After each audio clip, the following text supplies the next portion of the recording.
yo les bladers, c'est Ryuk Shinigami, comment ça va? Aujourd'hui on se retrouve pour un unboxing d'une toupie Beyblade Burst. Bon, il s'agit pas d'une toupie très récente puisqu'elle est sortie sous la saison 1. Il s'agit donc de Wild Wyvern Vertical Orbit. Il s'agit bien sûr d'une toupie Takara Tomy, et peut-être que ça vous titille un peu sur l'emballage depuis le début de cette vidéo. Il y a des écritures qui sont différentes, il y a même la présence d'un autre logo. Il s'agit en effet de l'édition coréenne de cette toupie. Puisque Takara Tomy vend effectivement des toupies Beyblade au Japon, mais pas que, et notamment dans d'autres pays d'Asie comme la Corée. C'est pour ça qu'ici sur cet emballage, nous avons donc la présence du logo Takara Tomy, qui est le fabricant, ainsi que le logo de Young Toys, qui est le distributeur en Corée. Vous pourrez aussi noter la présence du stickers avec le logo de Korean Toy Shop.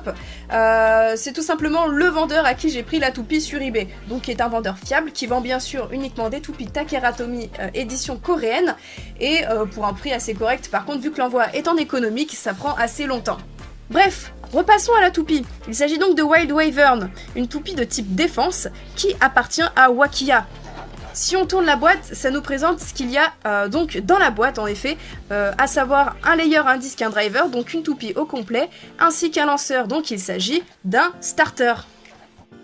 L'autre côté de la boîte vient nous expliquer les spécificités du layer avec ses nombreux points d'impact, et l'arrière nous fait pareil, un petit listing, un récapitulatif des pièces avec leur description et un polygone de statistiques.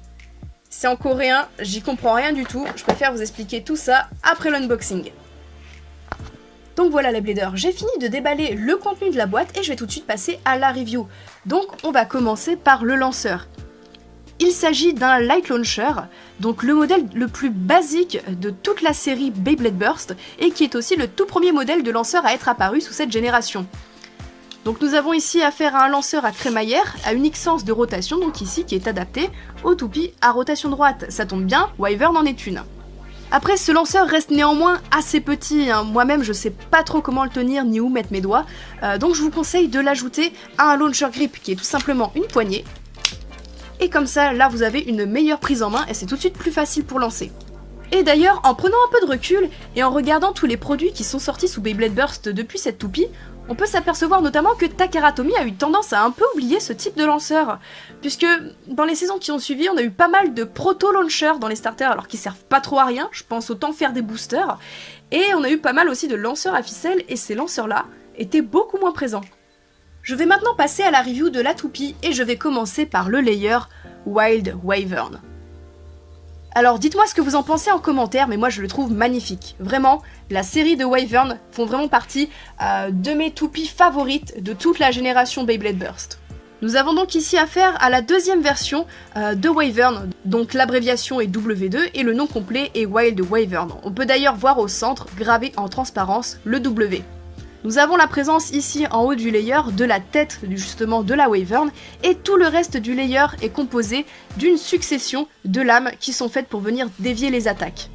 On retrouvait bien sûr cette particularité sur la toute première Wyvern, mais la toute première Wyvern possédait des lames qui étaient globalement toutes de la même forme. Ici sur Wild Wyvern on a vraiment une succession et un enchevêtrement de lames qui ne sont pas de la même taille ni toutes de la même forme.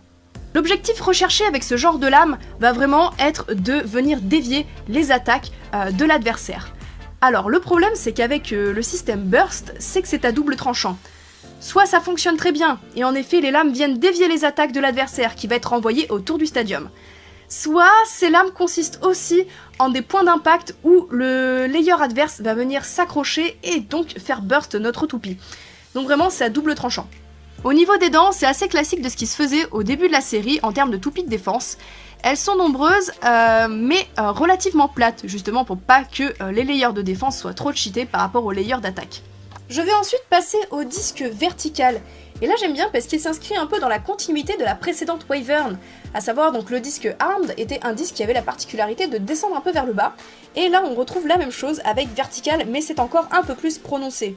Je crois vraiment entre lui, Arm et Down, c'était vraiment les disques les plus bas de l'époque. Après ça reste des disques assez simples et il n'est pas possible d'y ajouter une frame, il n'y a pas de gimmick comme sur les disques GT. C'était vraiment genre les toupies très simples du début de la série Beyblade Burst. Sinon concernant les performances qui vont être liées à ce disque, On peut remarquer que la masse est quand même plutôt vers l'intérieur, contrairement à d'autres disques qui seraient portés plus vers l'extérieur. Du coup, ça vient réduire l'inertie du bas de la toupie et donc réduire un petit peu le taux de burst.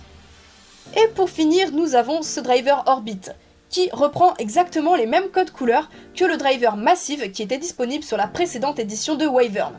Ce driver a la particularité de posséder une petite bille à son extrémité qui est en rotation libre. Sur le plan défensif, ça va pas ajouter grand chose, mais on va notamment retrouver des différences de performance au niveau de l'endurance, puisque une petite bille comme ça qui bouge en rotation libre, ça va limiter la friction avec le stadium et donc augmenter l'endurance globale de la toupie. A noter d'ailleurs que ce driver a subi une réédition qui se nomme Orbit Metal, donc le même driver mais avec la bille en métal. Cette réédition qui se nomme Orbit Metal est disponible à partir de Beyblade Burst GT sur Dread Bahamut et Naked Spriggan. D'ailleurs qui sont des toupies que j'ai acquéries avant celle-ci, c'est assez drôle. Et pour finir, nous avons donc bien sûr un petit sachet plastique qui regroupe notices et autocollants. Alors pour une fois les autocollants, c'est pas que j'ai pas envie de les mettre, mais c'est que regardez par rapport à la boîte. Les autocollants se fixent essentiellement sur les plus gros points d'impact du layer. Donc à cet endroit-là, ils auront tendance à se décoller assez vite. Et j'ai pas envie du coup de les mettre sur des points d'impact comme ça, mais pourquoi ? On sent la déprime dans ma voix. Bref, je vais tout de suite monter la toupie. Alors, au niveau de la puissance des clics, on a connu vachement mieux. Je rappelle qu'on était quand même au début de la série avec cette toupie et qu'on n'avait pas encore toutes ces histoires de système Kakusei, Driver Dash et compagnie. Donc, en plus de ça, pour assurer un certain équilibre dans le jeu entre les trois types de toupies, Takara mettait spécialement des dents qui n'étaient pas très hautes sur des layers assez réguliers.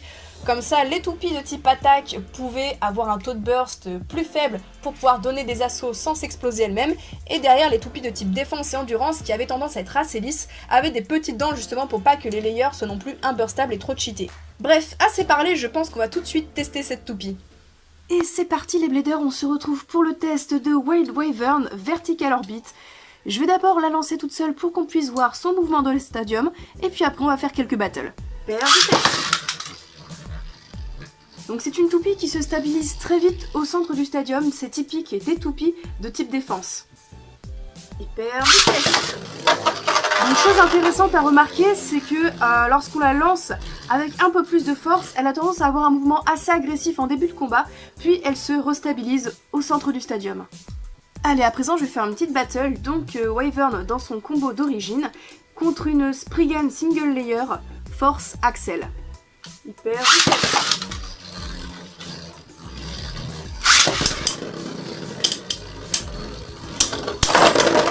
Oh, et c'est un double burst.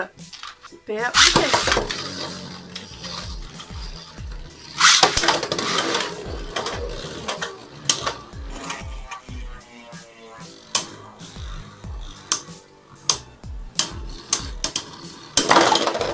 Et c'est encore une fois un double burst. Et c'est à remarquer d'ailleurs que avec les singles, les dual layers, les double bursts, ça arrive beaucoup plus souvent que pour les autres systèmes de toupie Beyblade Burst. Hyper vitesse.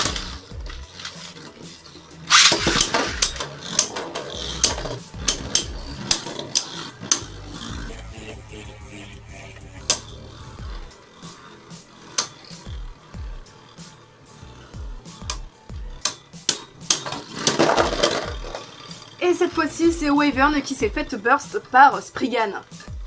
Prochaine battle qui va du coup faire s'affronter la Wyvern contre Neptune, Outer, Keep Dash.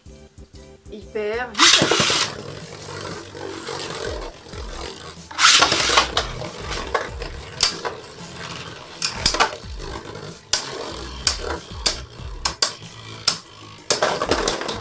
Et il s'agit ici d'un burst. Hyper vitesse.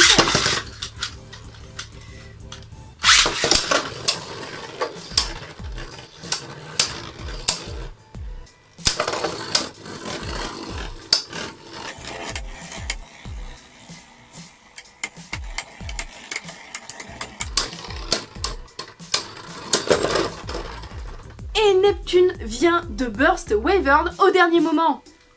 Bon les bladers, je vais à présent conclure sur cette Wild Wyvern. Donc comme on a pu le voir lors des tests, elle a tendance à exploser plutôt facilement. Moi je l'utiliserai plutôt en défense, mais défense mobile. Donc je l'associerai plutôt avec un driver plat en plastique mais qui conserve un minimum d'endurance. Je pense notamment à Axel, Zephyr et pourquoi pas aussi Iron. Comme ça lui permettrait d'éviter de se faire attaquer de plein fouet comme là on l'a vu, elle reste au centre et elle prend les dégâts à 100%. Et un mouvement offensif lui permettrait aussi de pouvoir venir dégager les toupies qui se trouveraient en périphérie du stadium et donc de contrer les types attaques avant même qu'elles n'attaquent. On observait déjà cette utilisation de Wyvern dans la metagame avec la toute première Wyvern, mais aussi avec cette Neptune. Donc voilà, on sait que c'est un truc qui marche, après avoir à tester en fonction des layers et des associations de combinaisons, mais je pense que la Wyvern avec cet enchevêtrement de lames pourrait être bonne pour venir dévier les attaques en mobile. Voilà, du coup les Bladers, c'est tout pour cet unboxing review. Dites-moi ce que vous en pensez en commentaire, j'espère que vous avez apprécié la vidéo, et moi je vous dis à plus!